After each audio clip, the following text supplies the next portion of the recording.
That's acceptable. Alright. She's courting. She's courting. She's courting.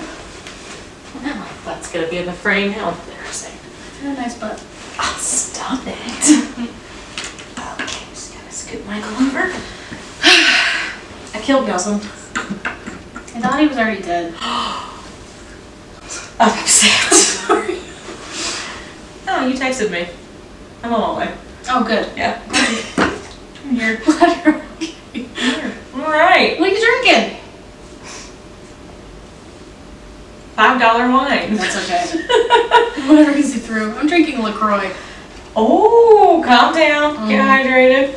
Got back from the gym. My arms are meat noodles. Not the meat. Not the meat noodles. Alright. Alright. We are Bridget and Sarah. And this is Supernatural with the Unnatural. God, we're getting better at that. Damn. It was supernatural. You have no idea how you have no idea how many times. Michael! You're fine. I got excited. See what happens when I get excited? Just gonna throw shit. You have no idea how many times we have filmed one episode where we were like, we're gonna post this one. It's been 3. Yep. This is the one though. Third time's a charm. Yes. Because first and second were not. That's not it. Maybe one day you'll see those if you're lucky. I don't think I'm ever gonna watch them again. Nope. A lot of cat buttholes. Yes, a lot of cat buttholes, a lot of not good at English. Oh. Okay, somebody. Supernatural with the Unnatural is going to be a podcast, a true pod crime cast, actually. True pod crime cast. Yes. About supernatural stuff, true crime stuff. We're going to start out with just doing true crime and haunted locations. Mainly haunted locations, true crime, but we'll flip every once in a while because we don't want to get. You don't want you talking about stabbing people every day. Yeah, I'm gonna have nightmares. Like, I literally went to bed last night when I was working on my case and just kept visualizing horrible stuff. And I was like, That sucks. this is why I'm on meds. Yes. But it gives you an outlet because we talk about this stuff all the time, whether there's a camera in front of us or not. True. So, yeah, that's kind of the goal. And then in the future, we'll get into bigger, broader things. But we're keeping it simple. Broad like my shoulders. Broad Betty. Broad Betty. I look like Broad Built like a linebacker. Gotta drink one for that. Yep. Alright. Well. Okay, so that's it. That's kind of just the synopsis. That is us. We're dysfunctional and mentally inappropriate. Yes.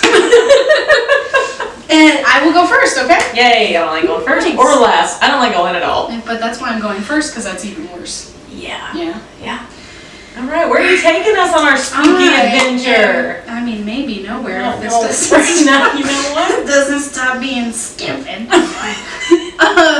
I am taking us to the faraway place of San Jose, California. Mine's in California. We didn't.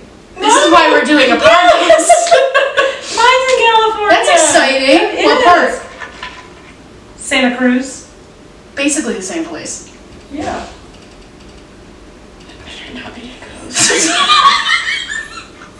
It's just my cat. We're about to be murdered. She's getting the zoomies. She might murder you. Mm.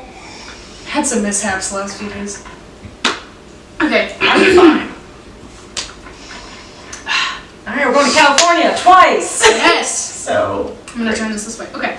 We're going to be talking about the Winchester House today. Oh, I love the I'm Winchester sure a lot of people have heard of it, but it's a good first case to cover, and I love talking about it. So I love hearing about it. Every time I hear about the story, I learn something new. And that's like the most fun part about this is it's like a never-ending, like, oh my god. Which is kind of like the concept of the house, but we'll get into it. Anyways. Tell me more. The Winchester House, built in San Jose, California, is somewhat of an architectural wonder. The person behind this wonder is Sarah Lockwood Winchester. That's my name. Yeah, this is Sarah Lockwood Winchester, actually. No. She never died and she aged backwards. That's why I'm so pale. It's because I'm dead. She's a ghost. Sarah Winchester, we will start with some interesting facts about her and kind of her beginning life story. Well, she has a super rare name. Yeah. I don't know anybody named Sarah. I know, Lily said it. Sarah Winchester married into the New Haven's Winchester family, known for their gun that won the West. Sarah Lockwood Pardee, which was her maiden name, was born in 1839 in New Haven, Connecticut. Her father was a successful carpenter and ran a progressive household, holding rank with prominent abolitionists and freethinkers of that day. All right. I know, so I love a good progressive household. I would love progressive. I would do, but I live in my own place, so what does that say about me?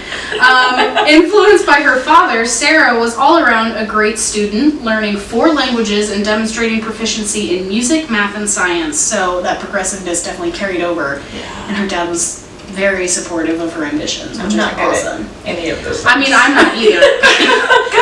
I know, 1839 and a dad that's like, you're gonna go to school and do great things. And she's a woman? That's sick. Dad of the year. Yeah. Go Sarah's dad. Sarah was very tiny at 4'10" and only 95 pounds. Fucking bitch. It's a small woman. It's a small lady. I feel like if I was 95 pounds, the wind would take me away. I feel like a kite. Butterfly. I would never feel safe. Just literally anyone could just scoop you. Can't drive too fast because my car will lift off the ground. It's a paper bag flying. Yes. Flying it. Driving it. Don't know anymore. That's okay. She gained the nickname Belle of New Haven, just because she was so, Progressive. What's the word I'm looking for? Impressive. There we go. Impressive. September 5th, 1922, the owner of the Winchester home died of congestive heart failure. So Sarah, later in the future, died of the old CHF. Not the CHF. All right, let's get into the marriage of Sarah Winchester. Sarah married fellow New Haven resident William Winchester on September 30th, 1862. People speculate they knew each other as children. They're not really sure how they met. Father-in-law Oliver was the co-owner of Winchester Davies shirt manufacturer, and William was on the path to take over this company from his dad, so generational wealth was just being built into this family. Power couples And progressive families. They had their shit together in In the 1800s, yeah, they sure I was did. like, I don't know what year it was again. Oliver soon developed interest in the firearm business and took control of the Volcanic Arms Company. He later established Winchester Repeating Arms Company in 1866, starting his own business. Nice. William sold his interest in the shirt company and became the secretary of his father's new arms company. So William was done with shirts, he's into firearms, still set up to be a rich man. Such a weird change. Yeah. We make t-shirts and we sell guns, by the way. If you want one, it's just in the back. Every shirt pocket has a bullet in it. Yes. Comes with a gun. It's fine. As we all know, the Winchester business became very successful. Know the Winchester rifle. And Winchester's from Supernatural. Yes, obviously. Its Winchester model 1873 rifle was known as the gun that won the West. The company sold more than 700,000 rifles from the year 1866 until 1916. That's a lot. It's a lot of rifles. Jesus. They were rich people. We will talk about it. We will talk about it. They even went on to celebrate the success with President Theodore Roosevelt. So that's the impact they made. Just some old New Haven, Connecticut folk got to meet with the old Theodore Rosie about some firearms. Rosie! That's the cutest name ever! That's the only one I'm going to refer to him now. He's my favorite president, Theodore Rosie. Old Theodore Rosie, selling him a gun, drinking a beer. Tragedy. On that wall. Okay, I was having fun. Well, let's have fun now, because mine is not fun. Yeah. Tragedy struck this rich family, which is just par for the course. Is Theodore Rosie okay? Theodore Rosie? No. Oh, he's dead. I don't know if you knew that. There's a new president. In June of 1866, Sarah gave birth to a daughter that she named Annie. Annie died at just 6 weeks old. Sarah never had another child after that. Fair enough. Years later, in 1881, William passed following a battle with tuberculosis. Sarah then inherited 50% of the arms company's worth, at the time $20 million, which in today's money would have been $535 trillion, $300 million. God. Yeah, a lot of money. That's a lot. Yeah. She also endowed what is now the Winchester chest clinic at New Haven Yale Hospital, and then moved to California to start fresh with the extended family in tow. So a couple cousins came with her. Can I get little Billy? We gotta go. We're going to California. Ma, come on. All right. Now let's get into what we're here for, the Winchester home. Okay, from 1886 to 1922, construction never ceased as the once 8-room farmhouse grew to the world's most unusual home. The home is 24,000 square feet, has 10,000 windows, 2,000 doors, 160 rooms, 52 skylights, 47 stairways and fireplaces, 17 chimneys, 13 bathrooms, 6 kitchens, and was built for only $5 million, which in today's worth is $71 million. I don't know what to do with $500. Yeah. I buy clothes. I buy Halloween decorations. Yep. Yes. That's what I would do. I won a $500 gift card to Amazon, and I was like, Halloween decorations. Absolutely. Not anything that we needed to replace in the kitchen. No. So why did she start and never finish? Well, Winchester was rumored to hire you. What she said. I'm sorry. Porco hardly knew her. Woo. I'm a 12-year-old boy. That's I fine. am sorry.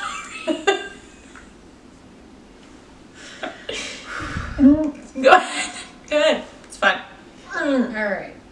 Winchester was rumored to have gone to a medium. This medium was able to channel the departed William, who informed Sarah to move to California and use her inheritance to build a home large enough to inhabit, yes, Where was she before California? I'm sorry. Connecticut. Connecticut. New Haven, Connecticut. New Haven. Okay, now we're in California. Yeah. Got it.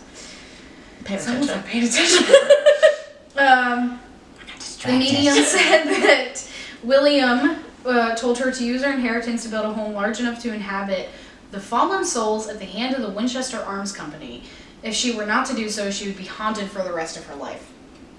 So this is like the most backed up speculation of why she started building the house, but she like never actually admitted that that's why. She never told anybody why she was doing this weird shit. It's kind of fucked up, though, that medium's like, all the souls you killed with the Winchester gun. No, she didn't say that. She said William said that. Oh, right.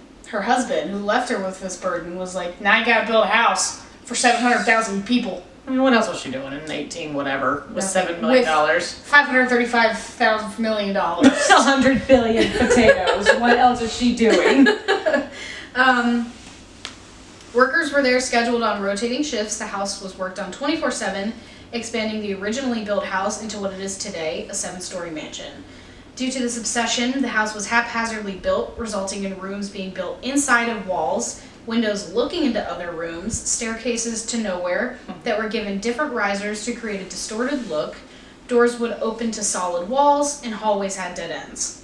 The house was built exclusively in redwood, but then she didn't like the way the redwood looked, so she had people paint it to look like a faux grain regular wood and used 20,000 gallons of paint. Why not?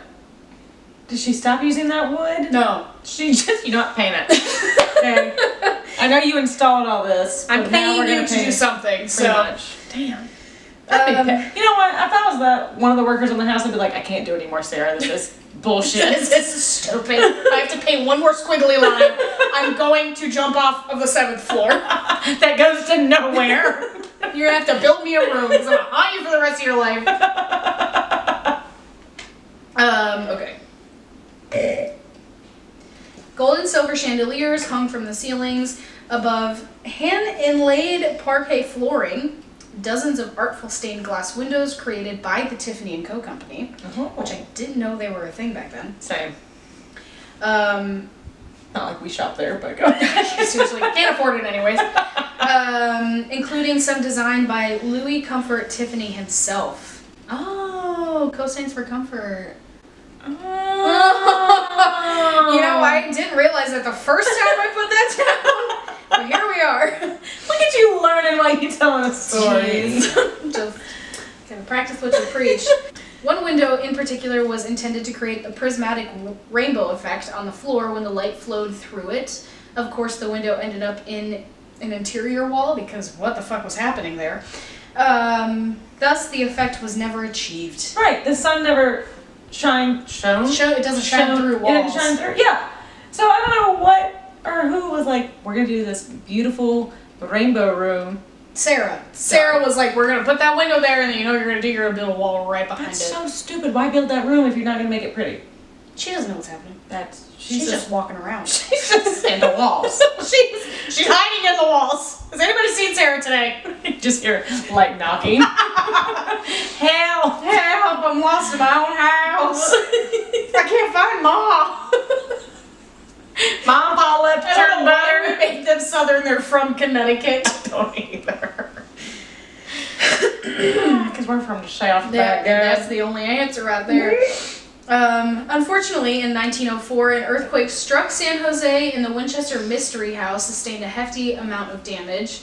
Thanks to the floating foundation, a foundation that equals the weight of the surrounding soil, the entire house was saved from collapse. The top 3 floors were ultimately removed, leaving the house with only 4 stories. Only. Yeah. Just, what, they start at 7? 7. Which is insane to me because she bought it as just like a 8-bedroom farmhouse. Whew. Far after the construction was completed, Winchester continued to make efforts to appease the victims of the Winchester rifles. Out of the 13 bathrooms in the home, only 1 was functional, in an effort to confuse any ghosts wishing to haunt the spigot, so they should want to go through the pipes. Bitch was paranoid. Hang on. I'm sorry. I've watched a lot of ghost TV and like paranormal investigators, and I have never heard of the beware the spigot ghost. I don't know. Like 1800s. Like you turn the water on, it's like, hey, bitch. It's a spigot ghost. Yes. Furthermore, she would sleep in different rooms every night in the Winchester house and use secret passageways to get from room to room, so she was in the walls. I know, she's like a giant rat. She had secret passageways so the spirits wouldn't follow her around. See, what I don't understand is though, if you're a ghost, can't you just go through walls? Isn't that the one bit of perks of being a ghost? Yeah, but I think she so I don't know how true this is or like based on fact, but there is a Winchester movie which is really good, kind of creepy. We should watch it. Okay. And in the movie, she would seal every room with 13 nails. She did a thing with 13. Yeah. So by doing that, it like seals the spirit in the room. So I don't know if that was actually like a thing, but again, she never really said that she was doing it because of ghosts either. Like people who like worked on construction was like, no, this bitch is weird. Yeah. And she's like, I'm fine. Unless she did like the first case of OCD no one knew about. Anyways, in the year Sarah Winchester lived in the house, the residents of San Jose whispered about its strange construction and even stranger inhabitant. But it was in the years after her death that the wild story became even wilder. Uh-oh. All properties were left to her niece, Marion. Marion had the house appraised, but due to its overall confusing construction, it was deemed worthless. A $5 million home. Worthless. Yeah. Lucky for somebody else, though, Marion collected all the things in the property and abandoned it. And just 5 months after Sarah's death, the house was bought for a whopping $135,000. Oh my God. Could you imagine if we got to buy the Winchester house? Yeah, but we'd be 110 years old right now. From beyond the grave.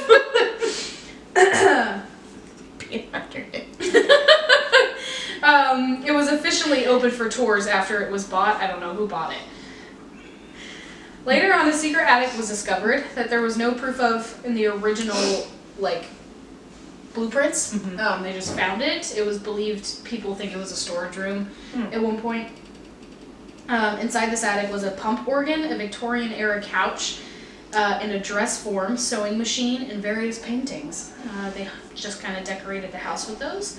A year later, rooms that were never open to the public are put on display, including sections of the home that remain unfinished at the time of her death. Even 95 years after her death, there are still secrets in the house, and people still discover stuff all the time.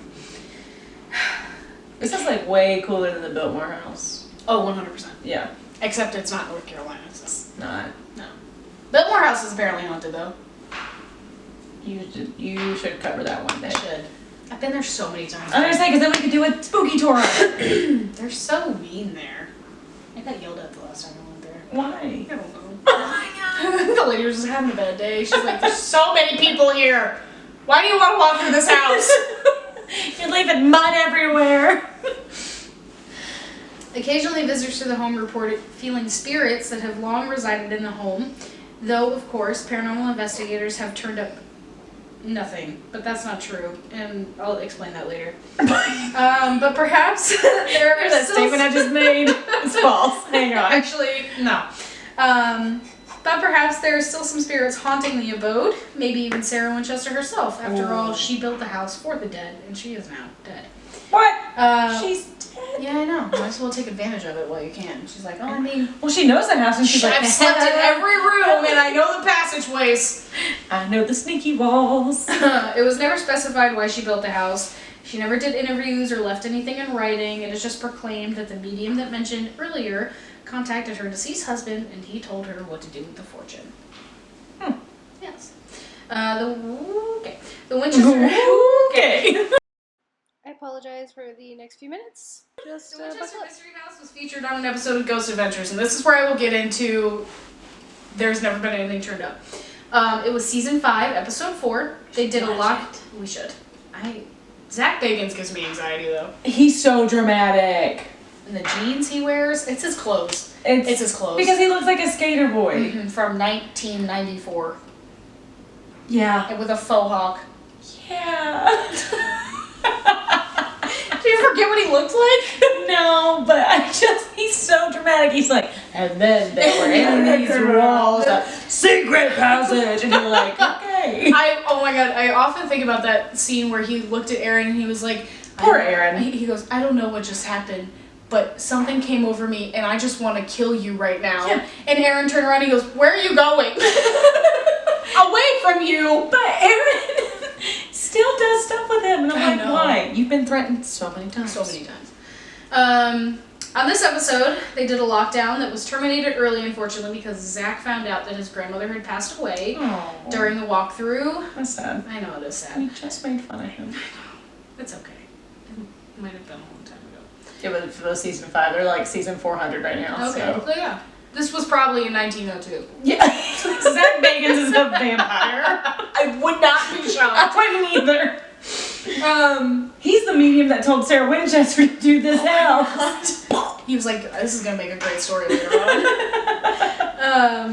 During the walkthrough, Zach took a picture of the house during the day and discovered a blue orb floating. It's floating. It's floating away. Discovered. You got it. During the walkthrough, Zach took a picture of the house during the day and discovered a blue orb in front of Nick in the picture.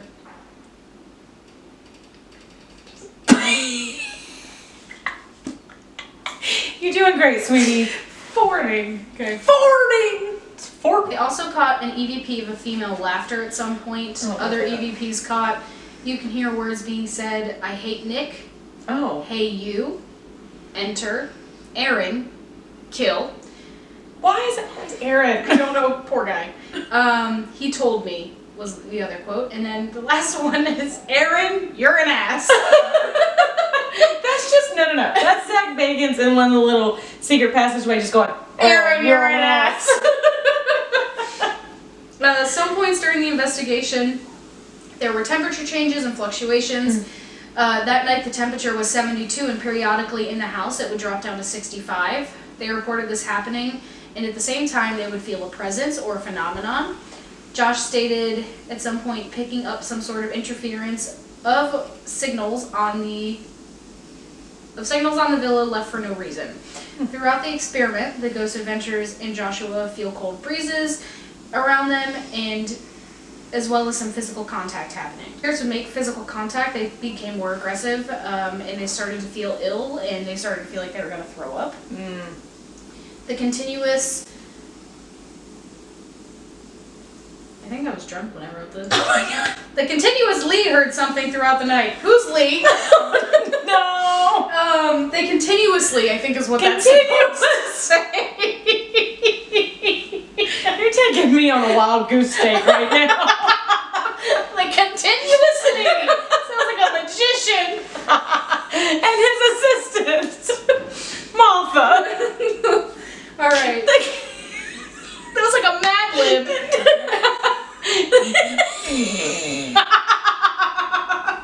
The continuously, he never stops. Oh, okay. They continuously heard something throughout the night. I can't listen to that anymore. Alright, I won't repeat it. No, one more time. I got it. Okay. They continuously heard something throughout the night. There was some EMF. What? I have to read this the way I put it down, okay? Buckle up. Okay. They continuously heard something throughout the night. There was some EMF. What are you waiting? The same time, the same thing with the current in the seance room. The RAM pod starts alarming. I feel like I'm having a mental breakdown. I think the problem was I used the voice to type thing. Oh, and it was It went berserk. I don't know what this bitch is saying, so I'm just gonna put words That down. entire sentence is in Spanish. I don't know it. So we're gonna move on to the next one. Aaron's demeanor promptly shifts and turns up. Oh my god. I have to just read this as it's on here because it's too much. Tell me this is your first podcast episode without telling me it's your first podcast. I didn't want to type it all, so I spoke into it. Man, I had to type mine like a fucking pilgrim. Ready? Mm-mm. Aaron's demeanor probably shifts and turns even more violent and confrontational. In one sat so his face, he said Aaron did not look like himself. On the other hand, Aaron said he gave that look because he saw dark figures stand next to Zach, which made him lose all control over himself. This lockdown was overall completed at 1 a.m., so I felt very strange. It doesn't sound like it went well. So I felt very strange, and I found out the exact same time his grandmother had died in a home in Detroit, Michigan. Just watch the episode, because I don't know what I just fucking read. We have to post this. I know. You kind of got it. If you have mental illness, you'll understand. Alright, phobia of the week. Oh my god. Explain why you're telling us a phobia of the week. Yes, so we're going to be doing a phobia of the week. I wanted to do word of the week. She said phobia of the week. That one's much cooler. So we're doing phobias of the week. Bam, baby. This phobia of the week for me is nomophobia, the fear of being without your mobile phone. It sounds like I got no more phobia. No more. I ain't got no more phobia. I hate you. I got no more of them phobias. I got no more phobias. Nomophobia is the fear of being without your mobile phone. Yeah, Nomophobia is the fear of being without your mobile phone. I put it twice. In case you didn't hear it the first time. People with nomophobia experience excessive anxiety about not having their phone with them, the battery being low on the phone, and being out of service. Regardless of the circumstances, not being able to use their phone causes people with nomophobia to become panicked and experience extreme symptoms of anxiety. This phobia Anxiety, never heard of that. Anxiety? Barely know her. I know her well. I know her very well. We're actually getting married. Oh, you had anxiety? I thought you meant me and you. I was so excited. Oh my god. We're never gonna finish this. I'm almost done. Ready? Okay. This phobia often stems from a person having a cell phone addiction. People with this phobia may obsessively check their phones throughout the day. It appears to be fairly common in recent surveys to varying populations. The prevalence of anxiety related to not being able to have their cell phone ranges from 9 to 77%, which I feel like is a pretty big range. That's the whole percent. That's all of us.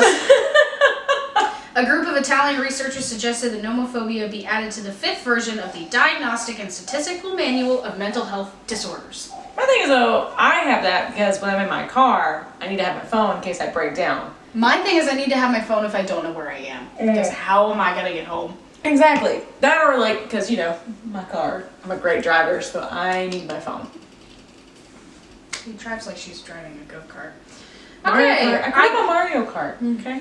Okay. I have 3 sources. GhostAdventures.com. That went well. It's the only one I didn't type, and it sounded like pig Latin. AllThat'sInteresting.com, Winchester-Mystery-House, And www.biography.com/personality/Sarah-Winchester. Done. Okay. Wait. Okay, ready? Ready? 1, 2. No. You gotta do 2. Yeah. Da. Oh, okay. Yeah, ready? 1, 2. That was That close. was close. Oh, we're doing it again? Yep. 1, 2. There we go. Yay! Nice. Ow. Alright. Edmund Kemper. Why are you saying it like that? Edmund. I don't know. I feel like I'm gonna say it wrong.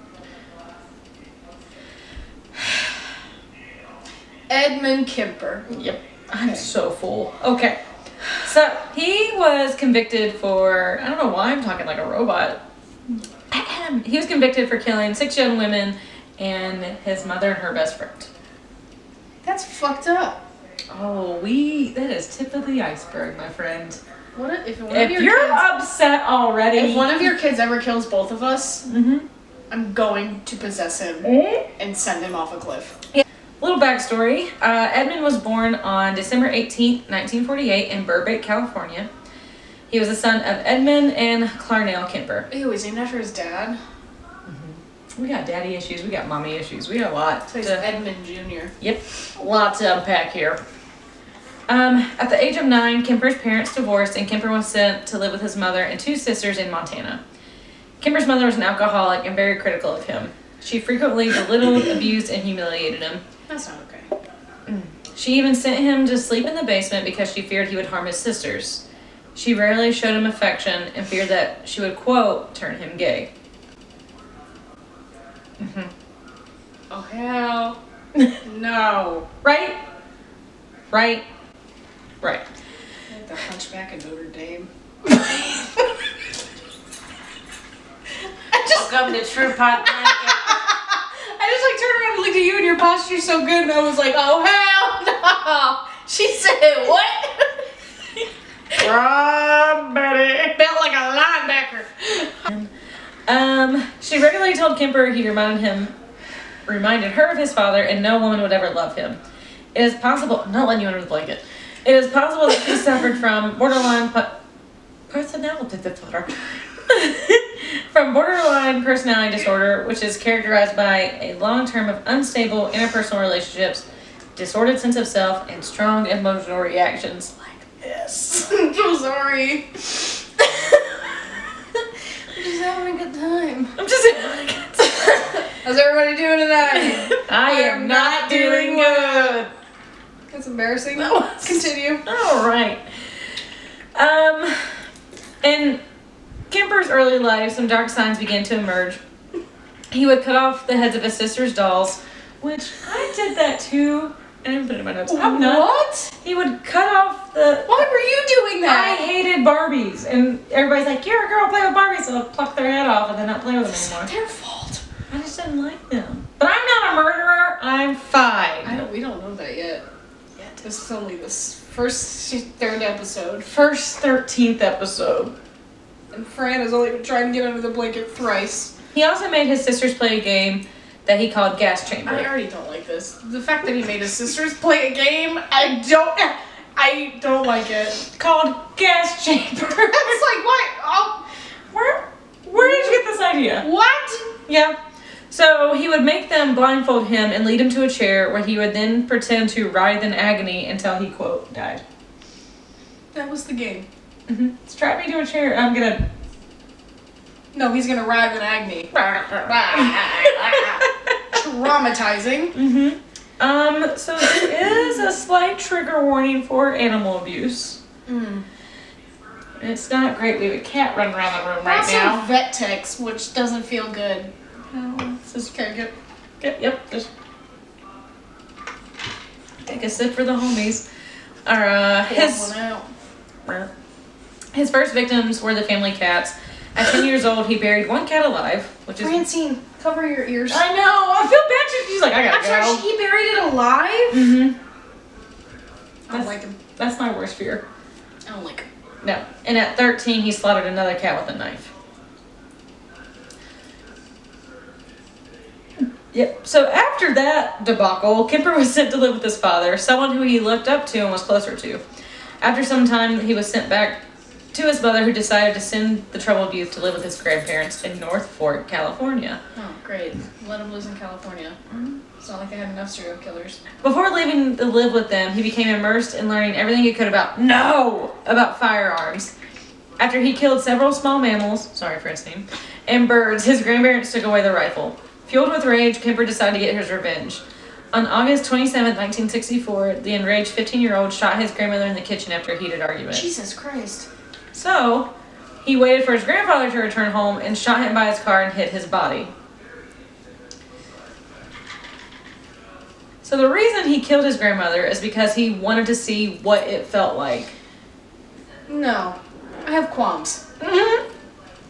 If you ever in your life say, no, I just killed him because I just want to know what it felt like, you're not absoluting yourself of murder. This isn't a get out of jail free card. I just wanted to know. This is tip of the iceberg. We are so... We're on the first page. And it's just, he gets worse. It just gets worse. I have so many questions. Don't and ask I'm sure how. you'll answer them. Yep. And then he tried to make murdering his grandfather a mercy kill, saying he didn't want his grandfather to find out that his wife had been murdered. So yeah, that's about the same thing. Because he thinks he's doing the right thing when he's not. Okay. After murdering both his grandparents, Kemper called his mother, who told him to call the police and tell them what happened. Kemper was handed over to the California Youth Authority, and after going a series of tests, he was determined that he had a very high IQ. He suffered from paranoid schizophrenia, where he was sent to, I'm going to say this wrong, Atascadero State Hospital. Atascadero? Your guess is as good as mine. Atascadero State Hospital. I like it. That one, which is a max security facility for the mentally ill convicts, which is still open today. Oh, wow. Googled it. Visiting hours are closed due to COVID. Unfortunate. In 1969, Kemper was released at the age of 21 against doctors' recommendations to not live with his mother because of their toxic past, including their psychological issues and abuse. He reunited with her in Santa Cruz, California. A lot of things could have been avoided if he would have taken the doctor's recommendations. Of course. Why would you listen to medical professionals? She had moved to Santa Cruz after ending her third marriage and was employed at the University of California. While back with his mother, Kemper attended community college and worked odd-end jobs. He was employed by the Department of Transportation in 1971. So, Kemper applied to be a state trooper, but he was rejected because he is 6'9" and 300 pounds. Jesus Christ, this dude is a tank. He is a tank. That's a lot. He's built like Broad Betty. Be a billboard. Well, he was bullied as a kid too because he's like 6 foot tall and I don't know the You say he's 6'9"? But like in That's a Sasquatch. It's actually Bigfoot. Mystery solved. Bigfoot just shaved. Bigfoot with rabies. Yeah. So he was nicknamed Big Ed. He befriended some of the Santa Cruz police officers, and one officer gave him a training school badge and handcuffs. Another officer even lent him a gun, and Kemper purchased a car that resembled a police car. So he's denied by the Department of Transportation. So they gave him toys. Right. Who has psychological issues. And they're like, here's some handcuffs, here's some gun. You got a car that looks like that? Fucking idiots. Listen, I know it's the 70s, but the police work in this case did not do well. It usually doesn't. It gets worse. God, let the psychopath have a cop car and a gun. Oh, wait, there's more. They give him a uniform? Here's a utility belt. While working with the highway department, Kemper was hit by a car while driving his motorcycle. His arm was severely injured, and he received a settlement of $15,000 in a civil suit. A civil suit? Unable to work, he pursued a new hobby. Dun dun dun. Okay, so with his settlement money, I told you he bought a new car. And soon began filling it with tools such as handcuffs, gun, and a knife. He noticed a large number of women hitchhiking in the area. At first, Kemper would pick up female hitchhikers and would let them go. That's nice. Right. And he picked up at least 100 women without incident, saying he just wanted to get acquainted with people his age. Okay. So it was like he was trying to Test the waters. yeah. Oh, that was in my notes to begin with. He was like testing the waters, like, how do I sound like a normal person? To sound like natural, and then he's like, all right, done 100 times, got it. Yeah, he kept a checkbook. Done. All right, Sally was the last one. Let's do this. Imagine being the last girl he picked up, and then all of a sudden people are getting murdered. Sally was the last person he killed. But when he offered a ride to 2 Fresno State students, they were not as fortunate. On May 7th, 1972, Marianne Pesse and Anita Luchessa, names are hard, received a ride from Kemper. They told him they wanted to go to Stanford University. After driving for an hour, he... Stop! She got knocked that bitch over. This bitch. After driving for an hour, he stopped in a secluded area near Alameda, California.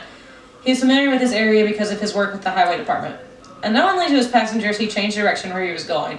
Which, honestly, if we got in an Uber and they're changed directions an hour in, I wouldn't have noticed either. Oh, no. The situation in which I'm in an Uber, I'm not there. No. You put all your trust in that driver. I'm going to start, whenever I get an Uber, I'm going to say, when you roll up, you have to say pancakes. So, Oh, that's yeah. smart. That's smart. Well, now everybody knows. You gotta use a different word. Well, yeah, obviously it'll change, but I'm going to put a password Say in there. banana pancakes. Well, now everybody knows. Okay. Change direction. He handcuffed Marianne while he locked Anita in the trunk. He strangled both women and stabbed them to death. Before murdering Marianne, he's so messed up. Before murdering Marianne, he accidentally grazed one of her breasts and embarrassingly apologized before taking her life. Did he admit to that? He admitted to a lot of things. He put both women in the trunk of his Ford and headed to his apartment. He was even stopped by a police officer for a broken tail light, but was left with the warning because the officer had no idea of the 2 corpses in his car. It's always a broken tail light. Or an expired tag. This is while he was living with a roommate before he moved back in with his mother. So the roommate wasn't home, so he easily stashed the bodies in his apartment. He photographed their bodies and had sexual intercourse with their corpses. He then dismembered their bodies, stashed pieces of them in plastic bags, and discarded them near Loma Prieta Mountain. Nasty bitch. He also engaged in eremation with both of their severed heads. Do you know what that means? Okay, great, because I'm not explaining it. Cool. Before throwing them in the ravine. In August of that year, Doesn't Marianne's... that fall under the same, like, necrophilia? I think there's like 10 tiers to necrophilia. There shouldn't be one. No, there shouldn't be. Marianne's skull was recovered after an extensive search for the rest of her body failed to turn up. Not much of Anita's remains were found. That's unfortunate. This part's really sad. Oh, this part's sad. I mean, all of it's sad, but it's a 15-year-old girl. On September 14th, 1972, he picked up 15-year-old Aliko Koo. She had missed her bus after dance class and Kemper offered her a ride. He drove her to a remote area and pulled out a gun. He accidentally locked himself out of the car with the gun in the car and she let him back inside. So she was 15, terrified, had the gun in the car, and of course didn't know how to use it because she's a 15-year-old girl. So he proceeded to choke her unconscious, rape, and kill her. He put Koo in the trunk of his car and went to a local bar to have a few drinks. That's what I like to do after casual A murder. little something to take the edge off. Right? He again dismembered the body, had sexual intercourse with her corpse, and disposed of her the same manner as the previous victims. Hey, what a little spree. Yeah. Do you see why I had nightmares? On January 7th, 1973, he's 21 years old and he moved back in with his mother. He picked up 18-year-old student Cynthia Ann, aka Cindy, drove her to a wooded area and fatally shot her with a .22 caliber pistol. If I'm gonna go, that'd be how I wanna go. I mean... Shooting, get it over with. Yeah, one shot. Yeah. He again placed her body in the trunk, so he has An MO. like a schedule now. Yeah. He's like, kill him, trunk, go. And drove back to his mother's house. Does he live with his mom now? Yeah, he's back with his mom. Oh. Roommate was like, bro, you're weird. It smells like decomp in here, you gotta go. I don't know what you do while I'm gone, but Jesus Christ. He hid her body in a closet overnight and waited for his mom to leave for work. So you know how like kids in high school would like hide weed from their mom He's in the hiding closet? dead bodies. It's a dead body. He dismembered the body and decapitated her in his mother's bathtub. How do you clean that up? Well, it's the 70s. I don't know if they had luminol back then, so he probably just washed it out with water. It's a mess though. Okay. He kept her head for several days and sexually assaulted her. He buried her head in the backyard in his mother's garden, facing upwards toward his mother's bedroom window. After his arrest, he said he buried her that way because the mother always, quote, wanted people to look up to her. What? He discarded the rest of Sydney's remains by throwing them off a cliff. Mm-hmm. Kemper would also talk.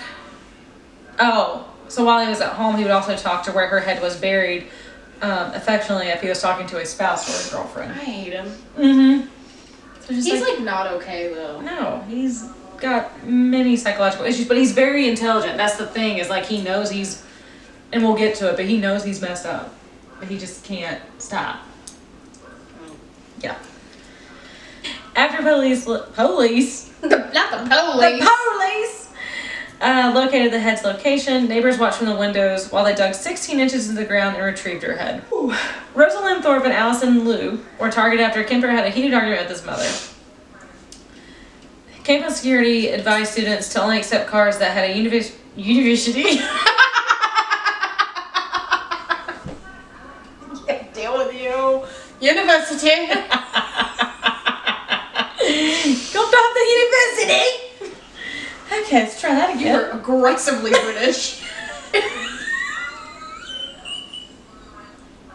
University, by God! You got to go to university. Go British witch. Alright. Campus security advised students to only accept cars that had a university sticker on their car because of the heightened suspicion of a serial killer preying on hitchhikers in Santa Cruz. Which Kemper of course obtained a sticker. Kemper of course obtained a sticker since his mother worked at the university. So 23-year-old Rosalind and 20-year-old Allison were on February 5th, 1973. He fatally shot them, shut up, and wrapped their bodies in blankets. The bodies were taken to his mother's house, but were first beheaded in the car. In the car? Mm-hmm. I just don't think I don't know when luminol was invented, but I need to Google it because there's blood in the bathroom, in the car, on his body. You can Google it. When was luminol invented? Here's what I found. 1934. I don't know. Was there a shortage in 1973? No. Yeah, because you bought all of it. Again, you know the drill. Sexual intercourse with their headless bodies and remove the bullets. He discarded the remains the next morning. When questioned in an interview to why he decapitated his victims, he explained, quote, "The head trip fantasies were a bit like a trophy. You know, the head is where everything is. The brine? I can't. You know, the head is where everything is at. The brain, eyes, and mouth." That's the person I remember being told. As a kid, you cut off the head and the body dies. There is nothing after the head is cut off. Well, that's not quite true. There's a lot left in the girl's body without the head. End quote. That's disgusting. Yeah. Oh, on April 20th, 1973, Kemper was awakened by his 52-year-old mother who was coming home from a party.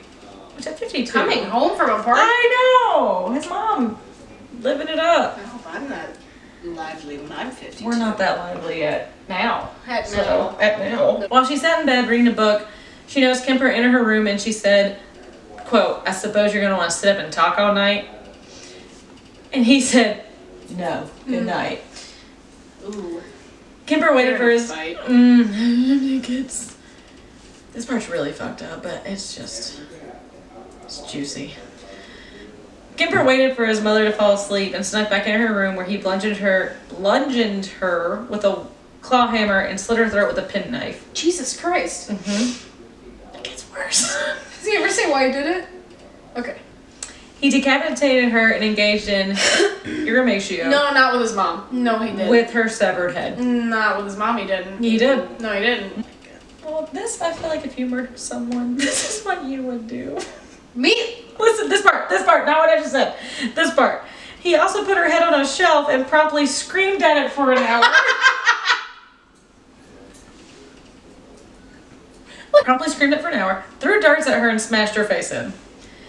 He cut out her tongue and larynx and put them in the garbage disposal. However, her vocal cords were too tough to break down and the tissue was ejected back at the sink. Kemper said later, quote, "That seemed appropriate as much as she bitched and screamed and yelled at me over so many years." Dude is bitter. I know. Holy shit. He's so upset. Now we're gonna talk about Sally. No, Sally, I'm sorry. It was an accident. Our last victim, Sally. That's a common 70s name, Sally. Don't yell at me. I'm sensitive. Alright. He hid his mother's corpse in the closet and went to the bar to have a few drinks. Obviously. So, clearly, what we do, we murder people, we put them in the trunk, we have a few drinks, we go home. Mm-hmm. That's just what we do as Kemper. Which he invited her best friend, whose name was actually Sarah Taylor, but she went by Sally, over to have dinner and watch a movie. When she arrived, he strangled her to death to create a cover story that Sally and his mother went on vacation together. He put Sally's corpse in a closet and left a note to the police that read, quote, "Approximately 5:15 a.m., Saturday.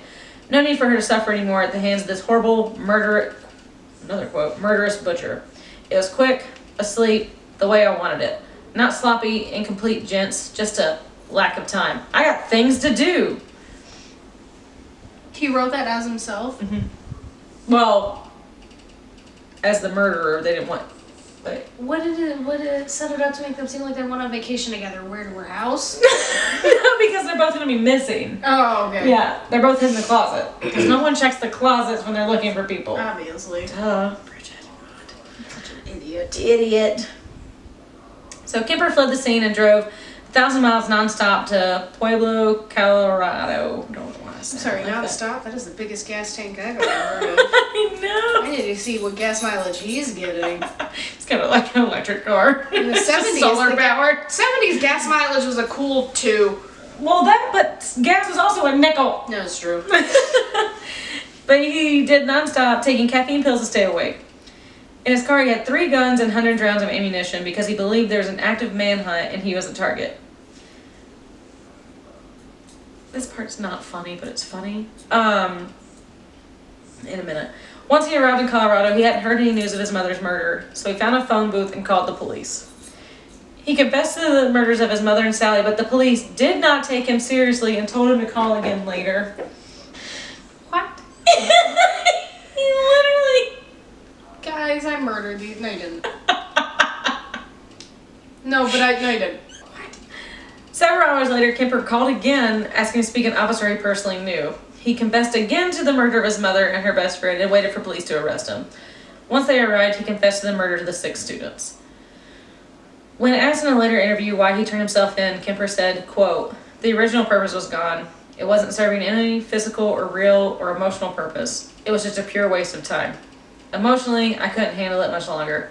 Toward the end there, I started feeling the folly of the whole damn thing, and at the point of near exhaustion, near collapse, I just said to hell with it and called it all off." So, what?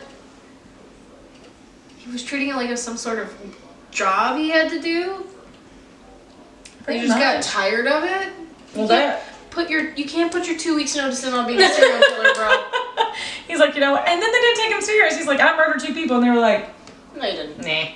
You know what? He's like, how about try 8 people? Yeah. Raise just 6 more. How does this one move you? You killed 8 people. Fucking idiots. Yeah. So, on May 7th, 1973, Kemper was indicted on 8 counts of first-degree murder. He was assigned, which I feel bad for this guy, but he was assigned the Chief Public Defender of Santa Cruz Attorney Jim Jackson. Since Kemper's confession was detailed, the only option Jackson had was to plead not guilty by reason of insanity.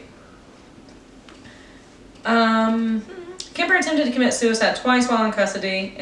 So his trial went ahead on October 23rd, 1973. 3 court-appointed psychiatrists found Kemper to be legally sane. Which these are psychiatrists in the 70s. I don't trust him. They're not real. Mm-mm.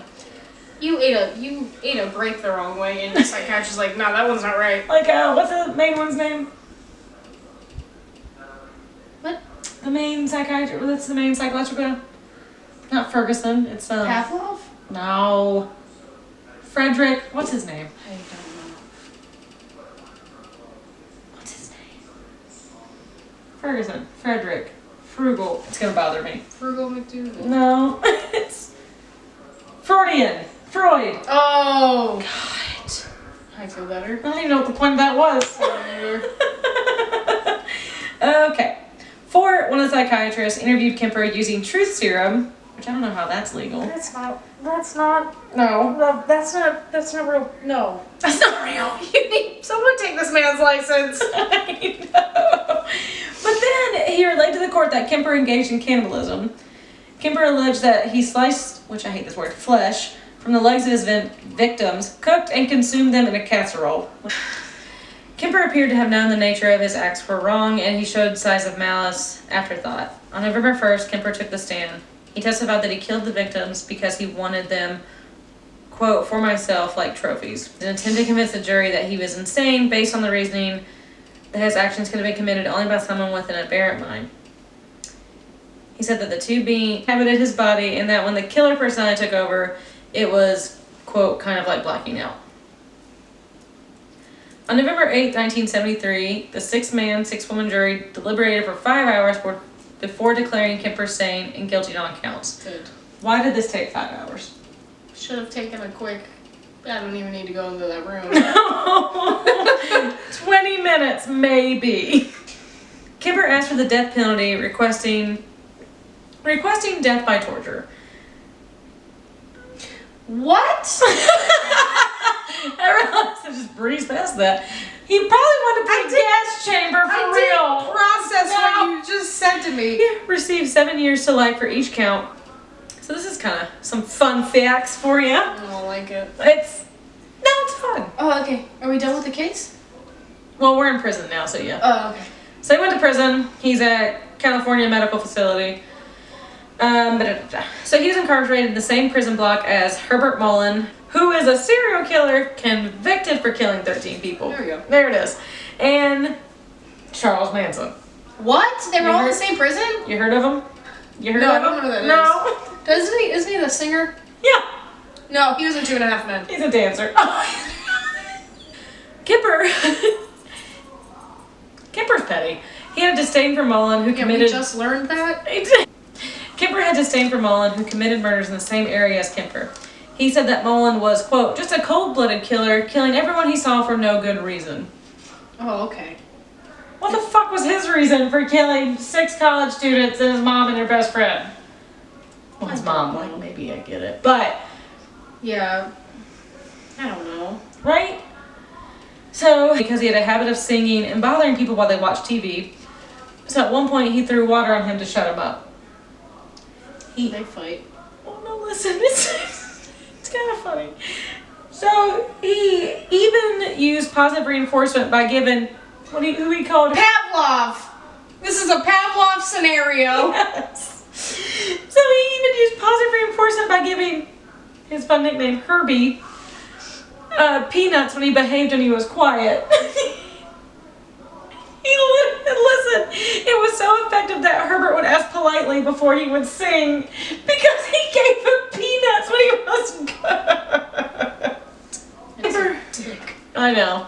Kemper is a model prisoner and is in general population. He's in charge of scheduling and other inmates' appointments, and he also makes ceramic cups in his off I time. don't give a fuck. He is a prolific reader for audiobooks for the blind. It was in charge of the program that spent over 5,000 hours of narrating books with several hundred completed recordings to his name. He was retired in 2015 after he had a stroke and was declared medically disabled. He had his first rules violation in 2016 for not providing a urine sample also. So he's been a model prisoner, he's reading for the blind, Doesn't pee in a cup. doesn't be in a cup, and they're like, you know what, it's your last straw. He has also completed several interviews while in prison to save others like himself from killing. Kemper was first eligible in patrol Kemper was first eligible. Now he's on patrol. That's why this all started. Because he was on patrol when he wasn't supposed to be. Oh my god! Can you imagine if he actually was able to become a cop? Well, the only reason he wasn't a cop is because he was too fat. It's not because he was psychologically messed up or mentally ill. It's because he was 7 feet tall and 300 pounds. Like All right. Kemper was first eligible for patrol. Patrol! I can't. Parole! I got it. At university! University, Brian. He was denied parole that year, and as well as his parole hearings in 1980, 81, and 82. Damn. He subsequently waived his rights to a hearing in 1985. He was denied parole in his 1988 hearing where he said, quote, "Society is not ready in any shape or form for me. I can't fault them for that." End quote. I thought that was going to be a lot longer than it was. You definitely prepared. I definitely prepared to a read paragraph. it, and it was a sentence. So, he was denied parole again in 1991 and 94. He then waived his right to a hearing in 97 and 2002. He attended the next hearing in 2017. In 2007, where he again was denied parole. Kemper waived his right to a hearing again in 2012. He was denied parole in 2017, but is next eligible in 2024, which Shut the fuck up. Mm-hmm. He's still alive? Mm-hmm. Ooh, that was a leap. She's like, thank God they're done. Yay! Yay! We finished our first episode. Yes, and we're gonna edit and post this one. Ready? Oh, that was good. That was. Take my strong hand.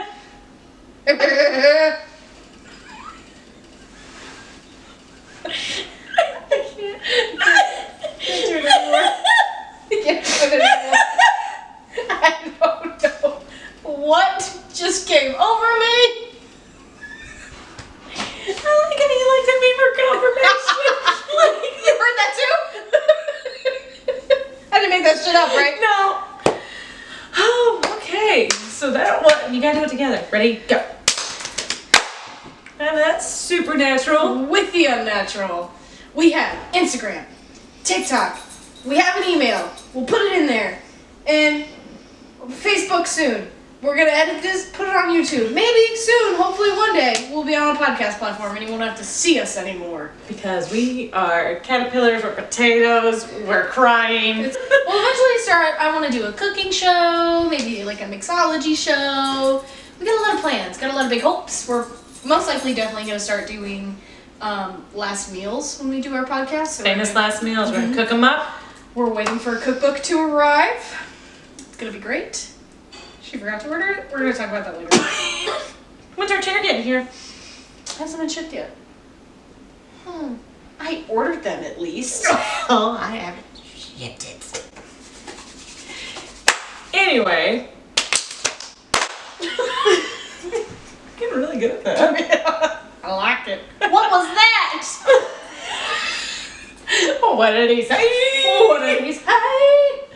Alright, so tune in for all the spooky, weird stuff. We are a true pod crime cast. Not a true crime podcast. Wait. Mm-hmm. True pod crime cast. We're a true pod crime cast. A TPCP. No, TPCC. Elemental True P. pod crime cast. Yeah, TPCC. I feel like I'm on PCP. We're a, So. we're a TPCC, and we will see you when we see you. Okay, goodbye. Goodbye. Wait, where's Nelson? I'm right here. Hang on. He's coming. Goodbye. Bye. Oh, I just won't focus. Goodbye. All bent out of shape.